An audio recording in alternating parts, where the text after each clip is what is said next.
Most people think the Catholic Church is simple. One church, one way of worship, one tradition. But then you see something, a Catholic Mass that looks completely different. Different language, different music, different gestures. And suddenly the question appears. If it's one church, why does it look like many? To understand this, you have to go back. Not to Rome, not to the Vatican, but to a moment. A man standing before his disciples. And a question. Who do you say that I am?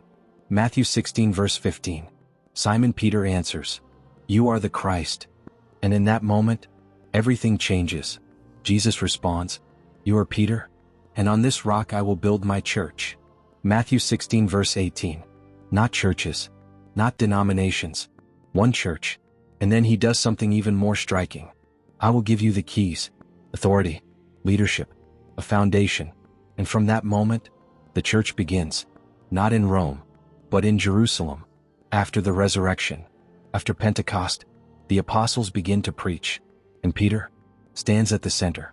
Around the year 33 AD, the church is born, not as an institution, but as a living body. But it doesn't stay in one place, because very early, something begins to happen. Persecution. Christians are scattered, from Jerusalem, to places like Antioch, Alexandria, and beyond. And as the church spreads, something else happens. Cultures begin to shape expression. In Antioch, the faith takes on a Semitic and Greek tone. In Alexandria, it develops depth in philosophy and theology. In Rome, it becomes structured and ordered. Same faith, different expressions. And then comes a turning point. Around the year 64 AD, in the city of Rome, under Emperor Nero, Peter is martyred. But before that, he had already come to Rome. And there, his mission continues. Rome becomes more than a city. It becomes a center. Because the successor of Peter remains there. From Peter, to Linus, to Clement, and onward, a line continues. What Catholics call apostolic succession. So now the church has a visible center. But it is still spread across regions. And over time, these regions begin to form traditions.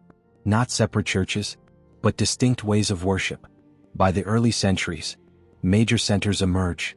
Rome, Latin West, Constantinople, Antioch, Alexandria, Jerusalem, each one faithful to the same belief, but expressing it differently.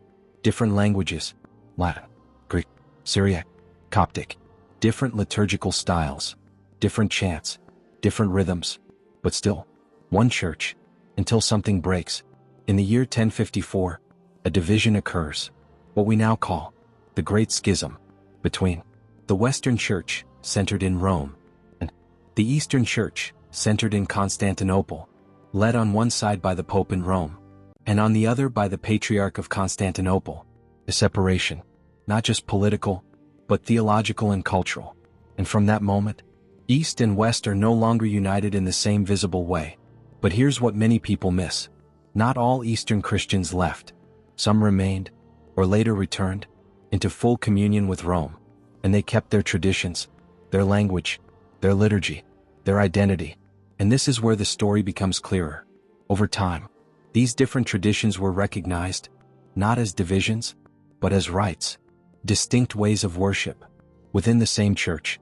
Today, there are 7 major rites in the Catholic Church: the Latin Rite, the Byzantine Rite, the Alexandrian Rite, the Antiochene Rite, the Armenian Rite, the Chaldean Rite, the Maronite tradition, often grouped within Antiochene roots.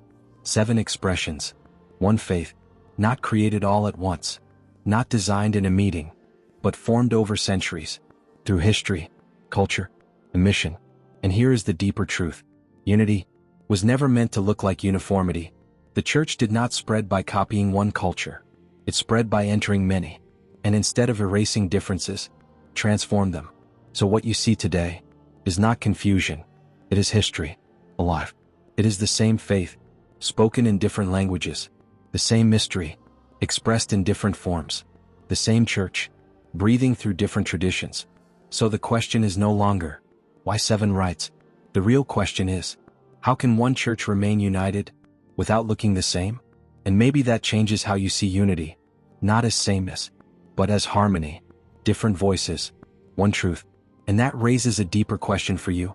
If unity doesn't require everything to look identical, then what does true unity really mean? Let's talk in the comments.